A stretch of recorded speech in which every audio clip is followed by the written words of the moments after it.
السلام عليكم ورحمة الله وبركاته، حبايبي طلبة وطالبات الثانوية العامة، أهلا بيكم. إن شاء الله النهاردة هنحل مع بعض النموذج الرابع في مادة الأبلايد ماثيماتكس. يلا بينا، ورقتك وقلمك ومعايا. بسم الله. السؤال الأول بيقول if the force F 4I 1J acts at the point D then the moment of the force about B. سؤال دايركت وصريح جدا، هو عايز المومنت about B، يبقى احنا هنعمل ايه؟ بي اي كروس الاف، ما فيهاش كلام خلاص. انا معايا الفورس ومعايا النقطه اللي عليها، وهو عايز المومنت اباوت بي، خلاص يبقى بي اي كروس الاف. بي اي طبعا اللي هي اي ماينس بي. خلي بالك احنا قلنا قبل كده لما احب اجيب المومنت اباوت بي هبدا بالبي واروح للنقطه اللي على القوه وبعد كده كروس الاف. بي اي هتبقى اي ماينس بي اللي هي ده ماينس ده، خلاص كده. وبعد كده اجيب المومنت، يبقى البي اي اللي انا طلعتها كروس الاف اللي هي 4 و1، تطلع معانا الاكستريمز نيجاتيف 3 ماينس 4 تبقى نيجاتيف 7 كي. هو عايز المومنت، يبقى ناخد ايه؟ نيجاتيف 7 كي. هو كاتب الكي، يبقى انا اخد النيجاتيف 7 خلاص. لو كان طالب ماجنتيود كنت هختار 7. تمام. اللي بعده بيقول in the opposite figure if the two forces 4 نيوتن and 6 نيوتن act at the 2 points A and B. اهي ال 4 وال 6 عند ال A وال B، دي مكتوبه غلط معلش، السي دي المفروض تبقى B مكتوبه، يبقى الفورسز بتاكت عند ال A وال B respectively in the same direction where AB equal 20. ال AB كلها على بعض، ال AB كلها على بعض equal 20 and the line of action of their resultant act at the point C. يبقى الريزلتنت هي اللي بتاكت عند السي. هو عايز يعرف البي سي. تمام كده، اللي انا ممكن اسمي دي اكس واخلي دي 20 ماينس اكس، صح كده؟ هو عايز البي سي سميناها اكس، وكان قايل الاي بي كله 20، كان قايل ان كل ده 20، يبقى الحته دي هتبقى 20 ماينس اكس. تمام. ممكن اكتب لو انا عايز الريزلتنت نفسها كماجنتيود يبقى ده بلس ده طبعا، يبقى الار ايكوال 6 بلس 4 ايكوال 10، بس هو ما كانش عايز الريزلتنت، هو عايز البي سي. البي سي اللي هي المسافه دي. تمام كده؟ يبقى انا هاخد القوه الاولى اللي هي 4 تايمز اي سي ايكوال 6 تايمز بي سي اللي احنا متعودين عليه. اف 1 اللي هي ال 4 تايمز الاي سي، يبقى 4 ملتبلاي 20 ماينس اكس ايكوال 6 ملتبلاي اكس. طبعا هتحل الايكويشن دي هتعرف تحسب الفاليو اوف اكس، هتطلع معانا 8 سنتيمتر، يبقى البي سي ايكوال 8 سنتيمتر اللي هو عايزه. خلاص يبقى الاجابه دي. تمام. اللي بعده if the two forces F1 اهي وادي F2 اهي، ال F1 بتاكت عند الاي، ال F2 بتاكت عند البي. عايز and form a couple، بيقول لك ان القوتين دول form a couple. يعني انا لو عايز اجيب F2 فيكتور هتبقى عكس الاشارات دي. يعني انا معايا F1 فيكتور اهي 3 و5، يبقى F2 عكس الاشارات دي لو انا عايز اجيبها. يعني هو قايل لي ال F1 بتاكت عند الاي اللي هي 1 و6، وال F2 بتاكت عند البي اللي هي نيجاتيف 2 و4.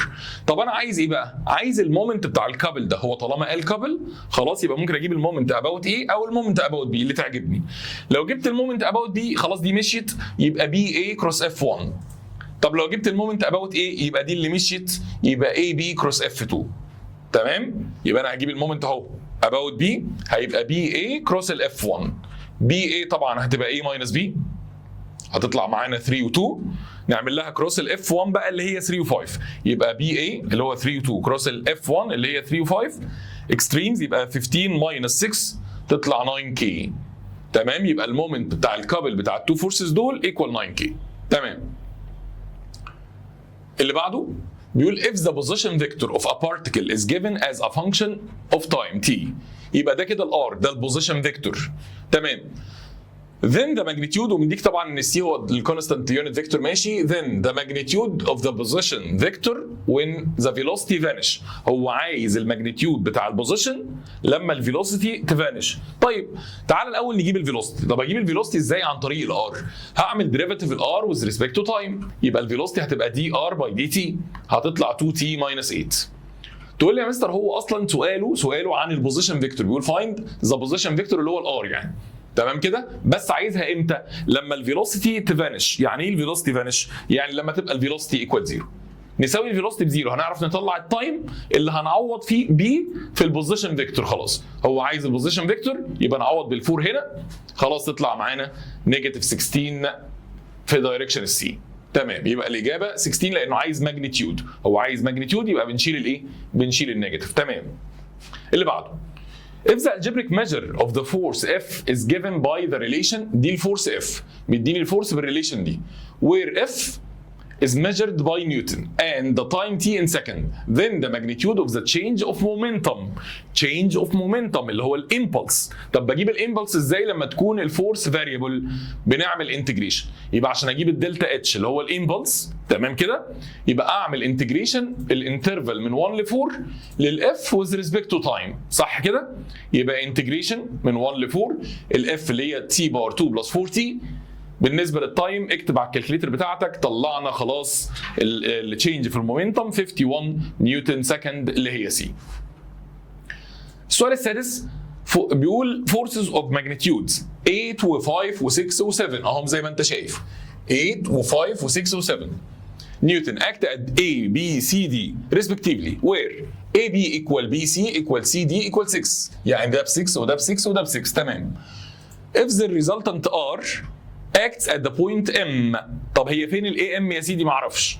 قال لك ال M belongs to AD وال AM equal X سنتيمتر. هو انا مش عارف الار كمسافه فين بالظبط، بس اقدر احدد هي فوق ولا تحت. ليه بقى؟ انا معايا الاثنين اللي فوق ومعايا الاثنين اللي تحت. لو عملنا دول بلس هتطلع 15، لو عملنا دول بلس هتطلع 11. يبقى كده اللي فوق اكبر من اللي تحت، يبقى الار المفروض اتجاهها فين؟ المفروض الار اتجاهها فوق. في اي حته بقى، احنا اتفقنا اهو، انا رسمت الرسمه كبرتها اهي، يبقى الار في اي حته فوق هنسمي النقطه اللي بتاكت عندها ام. وانا اقدر اجيب الار بكام؟ هنعمل مجموع اللي فوق ماينس مجموع اللي تحت، او ده بلس ده والاثنين اللي تحت بالنيجاتيف. تمام كده؟ تطلع معانا الريزلتنت ايكوال 4. بتاكت فين؟ على ديستنس. هو قال لك ايه بقى؟ على ديستنس اكس من الاي، يعني الاي ام باكس اهو، من الاي للام. هو قال لك ان الار بتاكت عند الام وير اي ام ايكوال اكس، هنسمي المسافه دي اكس. تمام كده؟ حلو الكلام. ونبتدي بقى نجيب some moments about A. ما هو انا طالما قال لي المسافه لغايه A يبقى افضل نقطه اجيب المومنت about A. نجيب some moments about A equal moment الار لوحدها about الA برضه. طب لما نجيب some moment about A يبقى القوه اللي بتعدي على الA اختفت خلاص. يبقى يلا بينا اهو ده اللي احنا قلناه some moments about A equal moment الار لوحدها about الA. يلا بينا هنبدا بالقوه 5 بتلف انتي كلوك وايز في المسافه 6. تمام كده؟ طيب بعدها القوه 6 دي برضو انتي كلوك وايز، يبقى بوزيتيف 6 في المسافه من الاي لغايه عندها 12 ماينس ال 7. انا كل ده ماليش دعوه بالار، انا بجيب السم مومنتس بتاع الفورسز الاول واساويها بالمومنت بتاع الار. دي هتبقى ماينس ال 7 في المسافه من الاي لغايه ال 7 تبقى 18 سنتيمتر. كل ده ايكوال مومنت الار لوحدها. طب الار لوحدها بكام؟ ب 4. بتلف ازاي؟ كلوك وايز، يبقى نيجاتيف 4 في المسافه من A لغايه الار اللي هي انا مسميها اكس وهو مسميها اكس كمان. كده هنعرف نجيب الاكس بكام؟ هتطلع الاكس بسنتيمتر، يبقى الار بتاكت على بعد 6 من الاي ام اللي هي الاجابه دي. تمام كده؟ حلو الكلام. اللي بعده In the opposite figure ABCD is a square. Its side length is 8. في forces of magnitudes 10 وF و10 وF نيوتن اكت بالشكل اللي قدامك ده. انا شايف ان ال10 وال10 عكس بعض يبقى عاملين كابل، الاف والاف عكس بعض يبقى عاملين كابل برضه. طيب بيقول لك if the system is equivalent to a couple then the magnitude of its moment and the magnitude of its moment is 48. خلي بالك هو مديك المومنت بتاع الكابل كله الريزلتنت كابل يعني. تمام؟ عايز يعرف الاف بكام.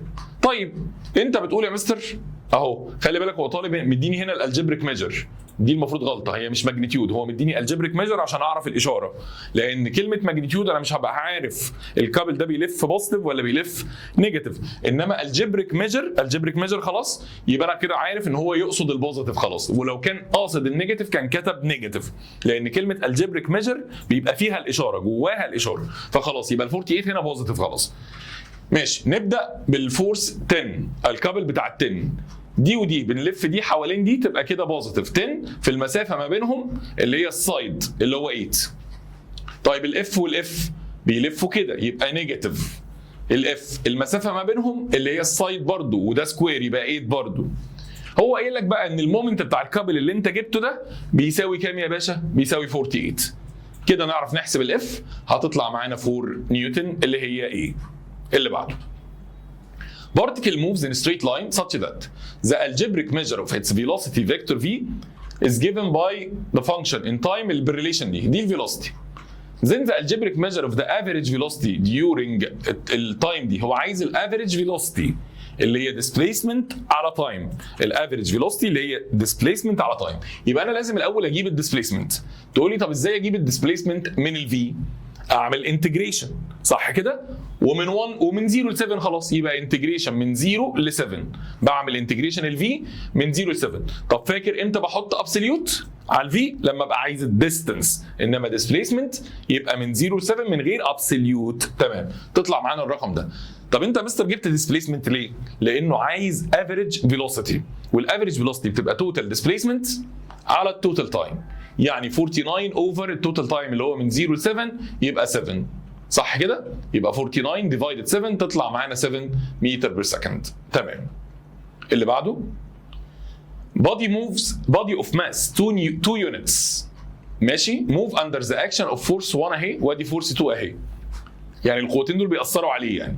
then the magnitude of its acceleration equal كام unit. طيب هو مديك الماس 2 units والماس constant. طب ايه علاقه الماس بالفورس والاكسلريشن؟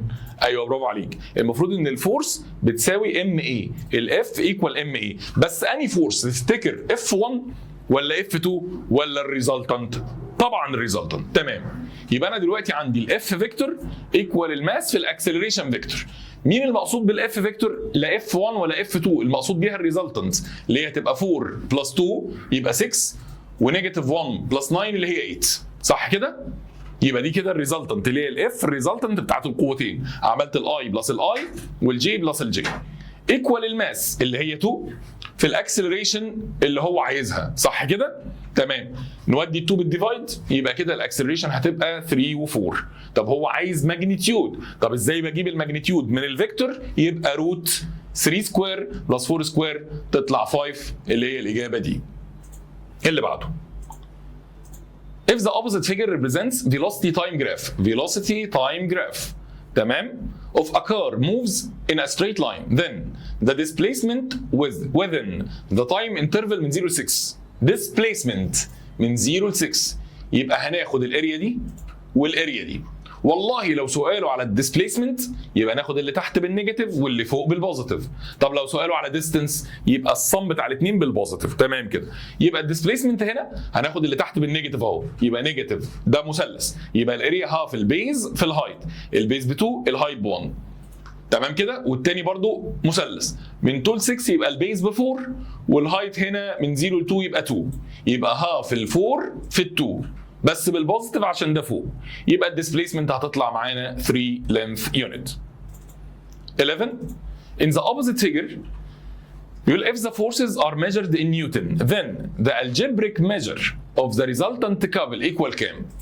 انا شايف ان القوتين دول عكس بعض عاملين كابل، والقوتين دول عكس بعض برضو عاملين كابل. تمام كده؟ طيب المسافه دي 6 ليه بقى؟ انا جبتها منين 6؟ عشان دي 30 ديجري وده رايت انجل تراينجل، يبقى الاوبوزيت لل 30 هاف الهايبوتنس 6. حلو الكلام، وخلي بالك ان ال 6 سنتيمتر دي هي المسافه ما بين القوتين دول، والحمد لله هم بيربنديكولار على المسافه فهتبقى ساين 90. يعني لو انا هجيب المومنت بتاع الكابل 4 ده بيلف كلوك وايز يبقى 4 تايمز 6 بالنيجاتيف خلاص كده، والمومنت بتاع ده برضو الحمد لله المسافه ما بينهم اهي وبيربنديكولار خلاص، يبقى بلس ال 8 في المسافه 3. يبقى المومنت بتاع الريزلتنت كابل انا خدت القوه 8 هلفها حوالين ال 8 انتي كلوك، المسافه ما بينهم 3، والقوه 4 مع ال 4 كلوك وايز المسافه ما بينهم 6 وساين 90 خلاص مش هكتبها، يطلع المومنت 0 فيكتور خلاص، يبقى الاجابه 0. تمام. اللي بعده a body of weight 4 kilogram is placed on a rough plane of length 15 inclined to the horizontal with angle of measure theta. تمام، تعال نطلع الايه الجيفنز. بيقول لك البادي ده الماس بتاعته 4 كيلوجرام. بليسد يعني الفي انيشال بزيرو، البادي بليسد يعني اتحط على البلين يبقى الفي انيشال بزيرو، والبلين كان طوله 15 متر ماشي اهو، البلين اللينس بتاعه 15 متر، الفي انيشال بزيرو زي ما قلنا. تمام كده، واداني تان السيتا. طب انا معايا تان سيتا 3 اوفر 4، انا محتاج ساين سيتا صح كده؟ التان بتبقى اوبوزيت على ادجيسنت، انت متعود ان انت هترسم تراينجل كده اهو، نجيب القلم ماشي، المفروض انك ترسم تراينجل كده ونكتب هنا السيتا، هو مديني التان اوبوزيت على ادجيسنت، نطلع الثالث يطلع 5، يبقى الساين 3 اوفر 5 اللي هي اوبوزيت اوفر هايبوتنس، والكوزاين 4 اوفر 5. طبعا انا يهمني الساين 3 اوفر 5، وطبعا الكوزاين برضه هتبقى 4 اوفر 5. مديني ايه كمان؟ نروح بقى نرسم البلين. تعالى نمسح الكلام ده.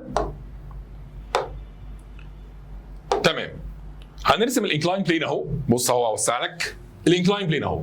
ادي البادي، المفروض مسلمات البلين ان انا بكتب هنا ام جي ساين سيتا، والمفروض بعمل الويت كده ام جي وهنا ام جي كوزاين سيتا، احيانا بحتاجها واحيانا لا. تمام؟ هو قال لك ان البادي ده بليسد على رف بلين. حلو الكلام؟ descend يعني نازل اهو. بيقول لك if the body descend from the top of the plane with uniform velocity under the action of its weight only، يعني مفيش اي قوه مأثره عليه كمان غير وزنه. تمام كده؟ وهو نازل. طيب الناحيه الثانيه في ايه بقى؟ ما هو طالما رف بلين يبقى في ريزيستنس. تمام كده؟ فهو البادي نازل يبقى الريزيستنس لفوق. حلو الكلام. Then the work done by the friction force، هو عايز الورك done by the friction force، يعني عايز الورك by resistance. عايز الورك by ايه؟ by resistance equal كام؟ هو بيسأل عن الورك by resistance. حلو الكلام. بص يا باشا، طالما قال لك ان البادي ده نازل بيونيفورم فيلوسيتي، ركز، طالما نازل بيونيفورم فيلوسيتي يبقى اليمين قد الشمال. فاكر نيوتن فيرست لو؟ يبقى المفروض ان الريزيستنس قد الام جي ساين سيتا. خلاص، وانا مديك الماس والجي كده كده عارفينها، وساين سيتا معانا خلاص. طب الجي هنا هتبقى ايه؟ هتبقى 9.8 عشان انا ماشي وحدات كبيره. يبقى 4 تايم 9.8 تايم ساين سيتا. كده انا جبت الريزيستنس. طب هو عايز الورك باي ريزيستنس. الورك باي ريزيستنس ايكوال ايه؟ هو عايز الورك باي ريزيستنس ولا اجينست ريزيستنس؟ استنى نقرا كده. then the work done by the friction، مش اجينست، كلمه اجينست دي زياده. هو عايز الورك باي ريزيستنس بس. الورك باي ريزيستنس يبقى ايكوال ايه؟ يبقى ايكوال نيجاتيف ار في اس. مفيش هنا اجينست خلاص. لو كانت اجينست طبعا كنت احط بوزيتيف ار اس. فهنا يبقى الورك باي ريزيستنس نيجاتيف ار في اس. طيب الار احنا طلعناها، والاس معانا اللي هو طول البلين كان 15 متر. يبقى نيجاتيف الريزيستنس في الديستنس 15 تطلع معانا نيجاتيف 352.8 جول. طبعا طالما الوحدات مظبوطه يبقى الورك يطلع بالجول.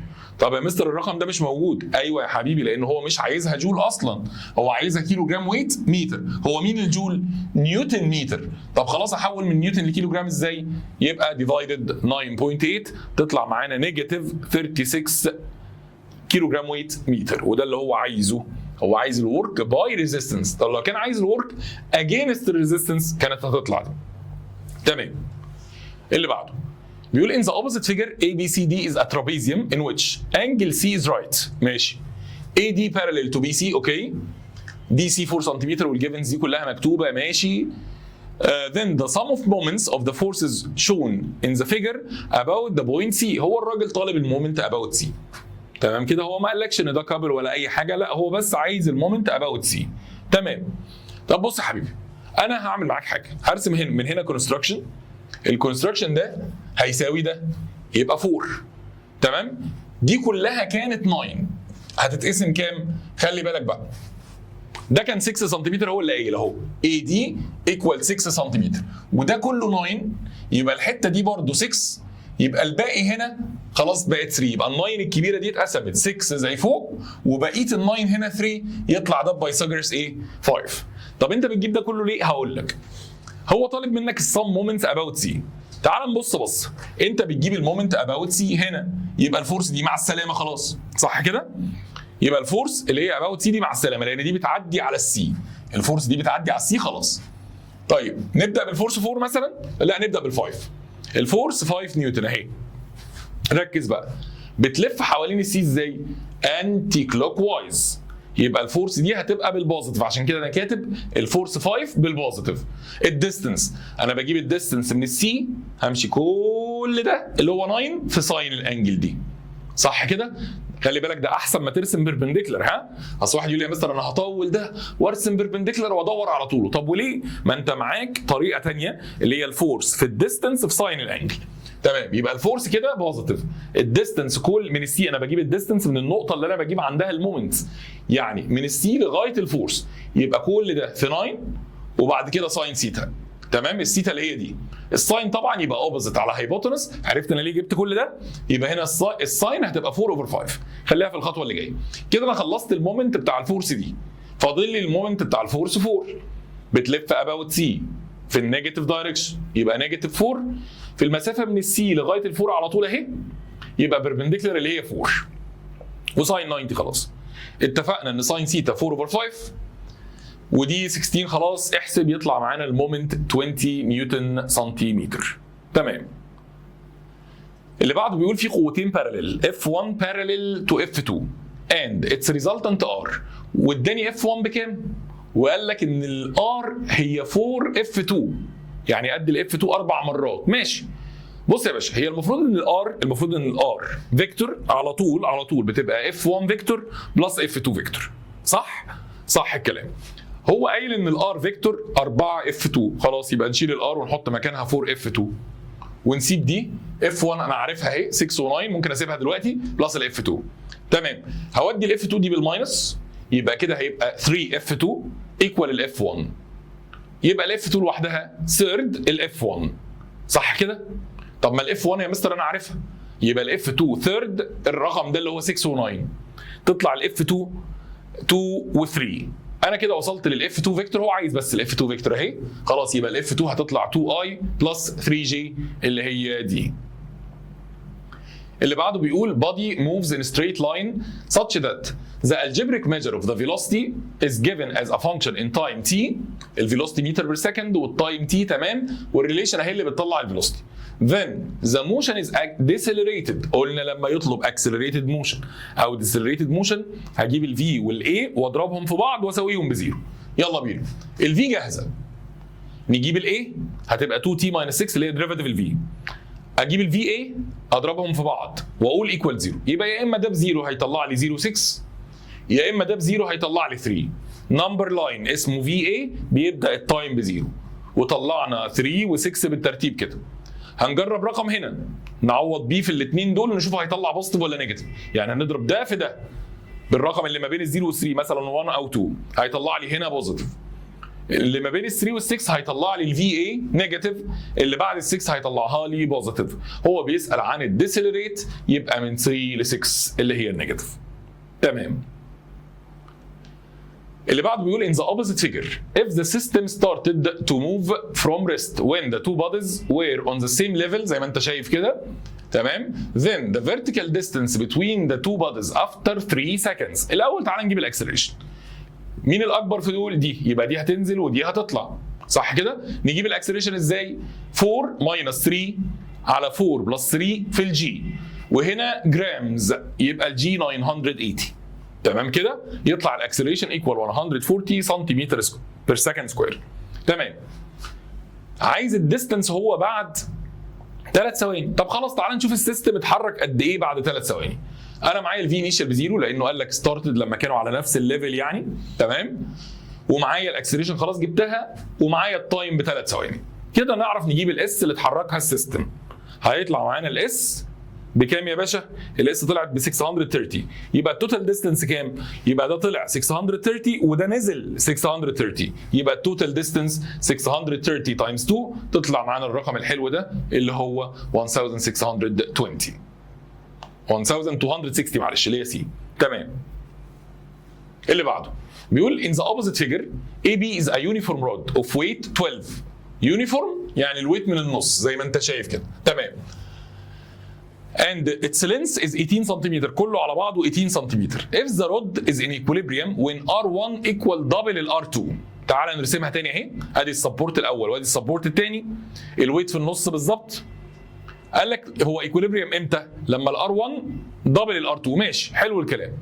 في هنا ويت اسمه كي، وبيقول لك ان الديستانس اي سي ايكوال 3 سنتيمتر. هي السي المفروض اللي هي تبقى دي يا شباب، دي المفروض نقطه سي، يبقى ده كده 3 سنتيمتر. ماشي. المفروض ان R1 بلس R2 الاثنين اللي فوق دول R1 بلس R2 ايكوال ده بلس ده. طالما ايكوليبريم يبقى R1 بلس R2 ايكوال الكي بلس ال 12. مظبوط لغايه دلوقتي؟ انسى عم الرسمه اللي انا رسمتها دي خالص. تعال نبص على المعلومه اللي فوق. R1 بلس R2 المفروض ان هو ايكوال K بلس 12. في مشكله في المعلومه دي؟ اكيد لا. طيب هو قال معلومه حلوه هنا. قال لك ان الR1 دبل الR2. الR1 اللي هو ده دبل ده، فانا ممكن اسمي الار 2 ده ممكن اسميه ار، يبقى ده 2 ار، تبقى اسهل يعني. يبقى هنا نحط 2 ار بلس ار ايكوال كي بلس 12، يبقى 3 ار ايكوال كي بلس 12. اركن المعلومه دي على جنب. هي دي نقطه سي اللي بقول لك عليها كانت ناقصه، هنا المفروض في سي. هو قايل لي ان الاي سي 3 سم، انا سميت النقطه اللي هي الميدل دي. هو كان قايل ان الرود كله 18، يبقى النص 9. هو الرود يونيفورم، يبقى الويت في النص، يبقى ده 9 وده 9. طب ال 9 دي لو عملنا لها ماينس 3 بقى 6، وهنا يبقى ال 9 كلها. تمام؟ طب فاكر بقى بعد كده السبورت بنعمل ايه؟ بنجيب بقى المومنت في حته، نجيب المومنت some moments at any point equal 0. طب مين اسهل نقطه اشتغل عليها هنا؟ انا شايف ان اسهل نقطه هتبقى سي. تعال نجيب المومنت about سي. تمام؟ equal 0. نبدا بالفورس اللي هي 2 ار بتلف كده انتي كلوك وايز في الديستنس 3. بعد كده بلس 12 بتلف انتي كلوك وايز برضه، انا بجيب المومنت about سي، هنلف كده انتي كلوك وايز في الديستنس 6. وبعد كده ماينس الار بتلف كلوك وايز اباوت سي في الديستانس دي كلها 15. كل ده ايكوال 0. هيوصلك يا باشا انك تجيب مين؟ هيوصلك انك تجيب الار على طول. ليه جبت المومنت اباوت سي؟ هقول لك. عشان اطير الكي، تمام؟ ويبقى الفاريبل اللي هيبقى باقي حاجه واحده هو ار و2 ار، يبقى بالنسبه لي ده كده 1 فاريبل. خلاص لو عرفت اجيب الار هعرف اجيب الكي من الايكويشن دي بقى خلاص. انت لو جبت المومنت هنا ماشي هتنفع برضو، بس هتجيب ايكويشن فيها كي وار تحلها مع اللي فوق. فالاسهل ان انا اطير الكي، هعرف اجيب الار وارجع اعوض بيها هنا، يبقى جبت الكي اللي هو عايزه. جبت الار انا بكام هنا؟ ب 8، ارجع اعوض هنا، يبقى انا هجيب الكي هيطلع معانا 12 نيوتن. ماشي. السؤال اللي بعده بيقول a body is placed at the point A، محطوط هنا البادي and the force F of magnitude 18 Newton act on it in the direction of AC. يعني الفورس بتاكت في الاتجاه ده، الفورس بتاكت في الاتجاه الاي سي. تمام. نكمل. to move the body from A to B، هي حركت الفورس كده، حركت البادي كده، يبقى هي الفورس بتاكت هنا، انما حركت البادي كده.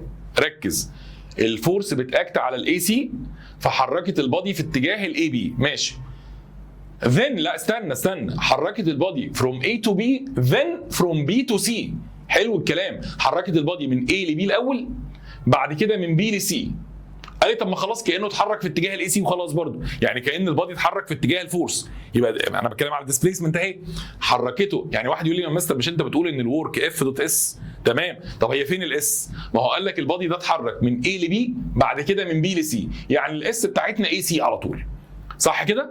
قال لك خلاص طالما الفورس والديسبيسمنت في نفس الاتجاه، ما هو قال لك الفورس بتاكت في الاي سي والديسبيسمنت برضه في الاي سي، يبقى عشان تجيب الورك اضربهم ضرب عادي. يبقى نضرب الورك النورم بتاع الفورس اللي هي 18 في الاس نفسها اللي هي 7. خلاص انت كده خلصت. ايه ده يا مستر مش المفروض في كوزاين سيتا؟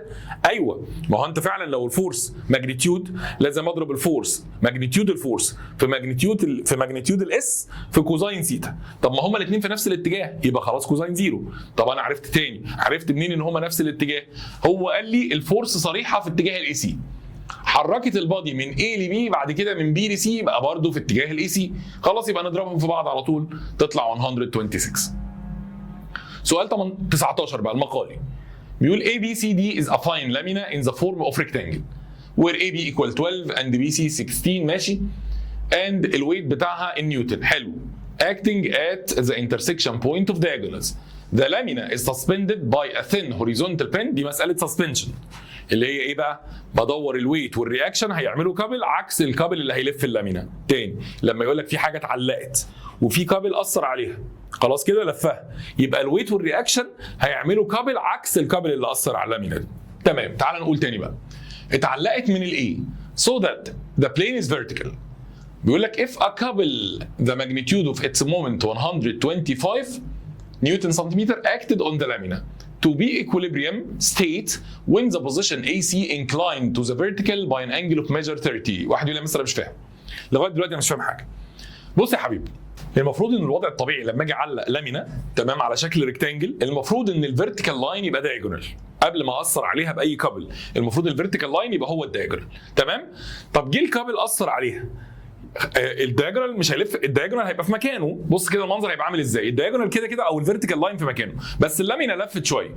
تمام. هل اقدر اعتبر ان ده الدايجونال برضو؟ لا خلاص بقى، ما هي اللامينا لفت كده، الفيرتيكال لاين خلاص ما بقاش ليه دعوه بالدايجونال خالص. تمام كده، انت لفيت اللامينا شويه كده، الدايجونالز هم زي ما هم كده، دول الدايجونالز الاصليين. حلو الكلام. يبقى ده الفيرتيكال الاساسي اللي هو قبل ايه ما نلف اللامينا، صح كده؟ تمام. هو قايل ان اللامينا اتعلقت من الايه، وادي البي وادي السي وادي الدي. هو طالب منك ايه بقى؟ ادي الويت اهو، صح كده؟ وطبعا هو قال لك بقى ركز في الحته اللي هي الاخيره دي اللي انت مش فاهمها كويس.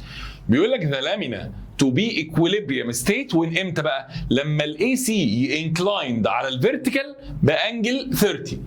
ادي الاي سي وادي الفيرتيكال اللي هو الويت او ده. على فكره ما هو واحد يقول لي يا مستر يبقى ده او ده، ما هو ده الفيرتيكال او ده الفيرتيكال، يبقى دي 30 او دي 30 برضه، صح كده؟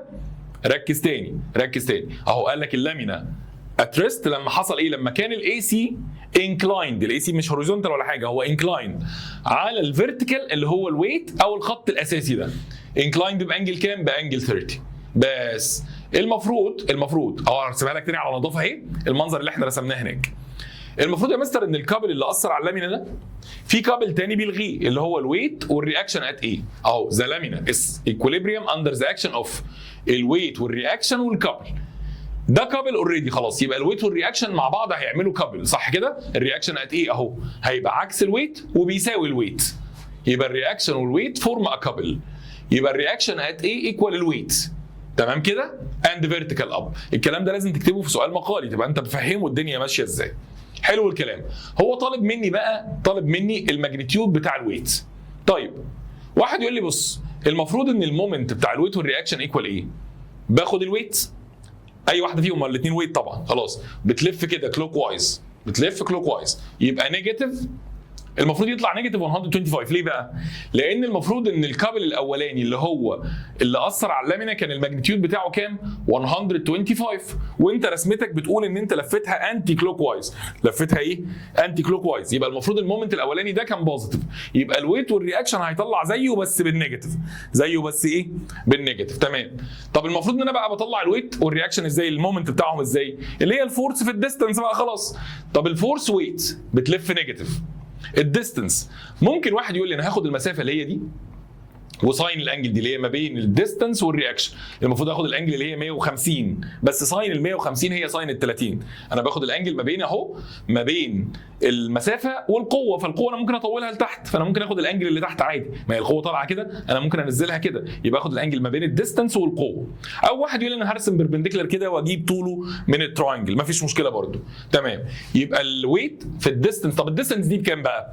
هو مديك السايد لينس بتاع الريكتانجل، اللينس ب 12 والويدث ب 16، يعني ده كده 16 وده كده 12.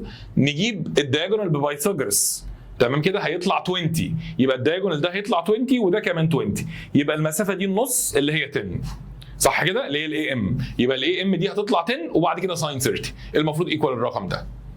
النيجاتيف طبعا هتشيل مع النيجاتيف، والاي ام احنا طلعناها ب 10، ساين 30 عارفينه بكام، وهنا نيجاتيف 125. كده هنعرف نحسب مين يا باشا؟ هنعرف نحسب الويت بكام؟ هيطلع معانا 25 نيوتن، لان النيجاتيف دي هتروح مع النيجاتيف دي.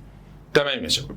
السؤال الاخير بيقول a rubber sphere of weight 400 grams is released to fall vertically downward from height 10 meters. يعني هي وقعت من ارتفاع 10، قال لك and rebound to a distance 2.5، يعني هي وقعت من ارتفاع 10 ردت لارتفاع 2.5.